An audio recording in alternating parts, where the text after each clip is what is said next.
પૂર્વ વડાપ્રધાન સ્વર્ગસ્થ રાજીવ ગાંધીની 82મી જન્મજયંતિ નિમિત્તે કોંગ્રેસ કાર્યાલય ખાતે શ્રદ્ધાંજલિ અને વિવિધ સેવાકીય કાર્યક્રમો પણ યોજાયા। આ નિમિત્તે કોંગ્રેસ કાર્યાલય ખાતે આવેલી પ્રતિમાને પુષ્પાંજલિ અર્પણ કરી શ્રદ્ધાસુમન પાઠવવામાં આવ્યા। સાથે જ વૃક્ષો વિતરણનો પણ કાર્યક્રમ યોજાયો હતો। આ પ્રસંગે શહેર કોંગ્રેસ પ્રમુખ ઋત્વિજ જોશી, પૂર્વ વિરોધ પક્ષના नेता चंद्रकांत श्रीवास्तव सहित कॉर्पोरेटरो, पक्षना होद्देदारो और मोटी संख्या में कार्यकरो उपस्थित रहा था। राजीव गांधी देश सेवा और राष्ट्र निर्माण में योगदान ने याद करी कांग्रेस कार्यकरोए राजीव गांधी अमर रहो ना नारा लगाव्या हता। आ उपरांत पर्यावरण संरक्षणनो संदेश आपता वडोदरा शहेरना नागरिकोने रोपाओनुं वितरण पण करवामां आव्युं हतुं।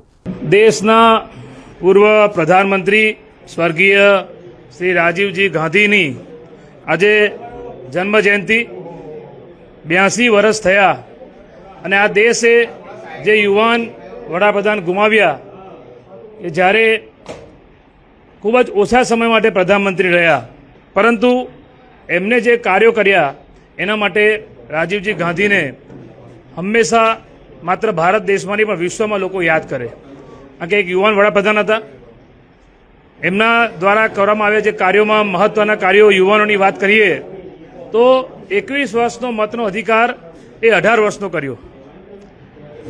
જે અત્યારે આપણે આ સ્પાર્ક ચેનલમાં હું ઇન્ટરવ્યુ આપી રહ્યો છું, તમારું બતાવી રહ્યા છો આ લાઈવ, આ જે ટેકનોલોજી આવી, આ ઇન્ટરનેટની ક્રાંતિ જેને કહેવાય, સંચાર ક્રાંતિ, ટેલિકોમ ક્રાંતિ, એના પ્રણેતા એ સ્વર્ગીય રાજીવજી ગાંધી હતા। હરિત ક્રાંતિની વાત હોય, શ્વેત ક્રાંતિની વાત હોય, મહિલાઓના સશક્તિકરણની વાત હોય, આપણે બધા હમણાં જોઈએ છે કે દરેક જગ્યાએ મહિલાઓની ભાગીદારી હોય છે, રાજકારણમાં પણ હોય છે અને અલગ અલગ વિભાગમાં પણ છે। ત્યારે એ સમયે 33% મહિલા અનામત એ રાજીવજી ગાંધીના સમયમાં, એટલે જેને કહેવાય ને કે આધુનિક ભારતના સ્વપ્નદ્રષ્ટા, ભારત રત્ન, અને એમને જે ઓછા સમયમાં જે કામો કર્યા જેનો લાભ આપણને આજે પણ મળી રહ્યો છે। ત્યારે એવા स्वर्गीय वडाप्रधान राजीवजी गांधी ने आज जन्मजयंतीए वडोदरा शहर कांग्रेस द्वारा अमे कांग्रेस कार्यालय पर अहींया पुष्पांजलिनो कार्यक्रम राख्यो छे अने साथे साथे वडोदरा शहरना मारा अलग वोर्ड वाइज ट्री प्लांटेशनना कार्यक्रमनो सवारे वोर्डमां थया। हमणां आपणे अहींया कांग्रेस कार्यालय पर नीचे अहींया छोड वितरणनो कार्यक्रम पण राख्यो छे। तमाम अमारा कांग्रेसना काउंसिलरो, आगेवानो अहींया उपस्थित छे अने आ राजीवजी गांधी नो तमे भले आज अपनी वच्चे नहीं, परंतु एमना जे विचार है, एमने जे स्वप्न जोयुं हतुं 21મી સદીનું, जे स्वप्न कांग्रेस पार्टीए आगळ जे पण प्रधानमंत्री बन्या पूरा कर्या, युवानोने महत्व आप्युं, महिलाओने महत्व आप्युं। अत्यारे देशमां जे स्थितिनुं निर्माण थयुं छे एमां तमे जुओ के युवानो अने विद्यार्थीओ रोड रस्ता पर आंदोलन करी रह्या छे। देशनी राजधानी दिल्हीमां तमे जोयुं हशे जंतर मंतर पर।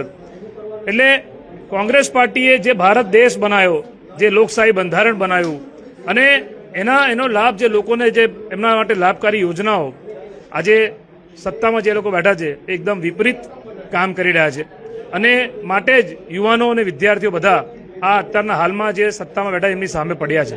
ત્યારે આજે રાજીવજી ગાંધીની જન્મજયંતિ અમે સંકલ્પ લઈએ છીએ કે આવનારા દિવસોમાં જે જેનઝી, ઝેન આલ્ફા, આ યુવાનો વિદ્યાર્થીઓ, આ લોકોની લડાઈ કોંગ્રેસ પાર્ટી લડશે અને જે સ્વપ્ન રાજીવજી ગાંધીએ જેમને કાર્યો કર્યા એ કાર્યોને અમે આગળ વધાવીશું। રાજીવ ગાંધી 40 વર્ષની ઉંમરમાં પ્રધાનમંત્રી બન્યા। આ દેશનો સૌથી પહેલા યુવા પ્રધાનમંત્રી જોયો તો એ પોતે ગાડી ચલાવીને જતા હતા, નિર્ભય થઈને, ગભરાયા વગર। એમને નિર્ણય લેવામાં 2 વખત અટેક થયા, એક શ્રીલંકામાં થયું અને બીજી વખત તો સીધો એમને પ્રાણ ન્યોછાવર થઈ ગયા। એ જ્યારે પ્રધાનમંત્રી બન્યા ત્યારે દેશમાં કોમી રમખાણો ફાટી નીકળેલા હતા।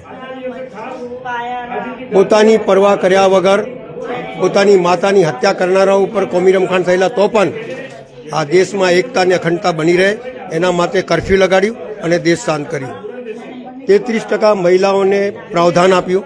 એ જમાનામાં જ્યારે લોકો ઘૂંઘટ ઓઢતા હતા અને મહિલાઓની વેદના નથી સાંભળતા હતા, મહિલાઓ પર થતા અત્યાચારના લીધે પંચાયતી રાજ અને કોર્પોરેશનની અંદર 33% મહિલાઓને પ્રતિનિધિત્વ મળે તે પ્રમાણેનું કાર્ય કર્યું। આજનો યુગ જે દેખાય છે, તમે મોબાઈલ જુઓ છો, ટીવી જુઓ છો, આ બધું આઈટીઆઈ બધું જોયો છો, આઈટી જુઓ છો, એ બધા એમની દેન છે। સવાલ એ છે કે પ્રધાનમંત્રી કેવો હોવો જોઈએ। લોકોની વચ્ચે આજે પણ એમનો દીકરો લોકોની વચ્ચે જતો રહે છે બિના પરવા કર્યા બિના. એવા જે વગર પરવા કર્યા પોતે જીપ લઈને નીકળતા હતા, લોકોને પૂછતા હતા, લોકોની વેદના સમજતા હતા. આજે તો એક છીક આવે ને તો બી દરબારમાં ઘૂસી જાય એવા લોકો બેઠેલા છે. પણ કોંગ્રેસ પાર્ટી કટિબદ્ધ છે. કોંગ્રેસ પાર્ટી આ દેશની અંદર જે ભ્રષ્ટાચાર થઈ રહ્યો છે, જે લોકો પર અન્યાય થઈ રહ્યો છે, એની સામે લડવા માટે આજે બી કટિબદ્ધ છે. અમારા રાહુલ ગાંધી આજે પણ એકલા નીકળી જાય છે, રસ્તામાંથી ઉતરી જાય છે. એવો નિર્ભય કોઈ વ્યક્તિ જોયો છે? એ કોંગ્રેસ પાર્ટીમાં જ મળે. અને કોંગ્રેસ પાર્ટીના તમામ કાર્યકર્તાને હું કહેવા માગું છું, આપણા માટે દેશ અગત્યનું છે અને દેશની સાથે સાથે દેશમાં થતા અન્યાય અગત્યના છે. લોકો પર થતા અન્યાય અને દેશને મજબૂત કરવા માટે જે કરવું પડે તે કરવાનું એ કોંગ્રેસ પાર્ટીની કટિબદ્ધતા છે. અને એના જ માટે તમામ કાર્યકર્તાઓ મહેનત કરે. સત્તા આવે ને જાવે એનાથી કોઈ મતલબ નથી. રાહુલ ગાંધી કહે છે हमको सत्ता नहीं मिलेगी तो चलेगी पर अन्याय के सामने लड़ना पड़ेगा. આ વાત લઈને અમે આગળ વધીશું અને કોંગ્રેસ પાર્ટીના કાર્યકર્તાઓને આહવાન કરું છું કે દેશ માટે લડો, આપણા શહેર માટે લડો અને થતા અન્યાય સામે અટંગતાથી ઉભા રહો. એ જ પ્રતિજ્ઞા લઈને આપણે આગળ વધીએ.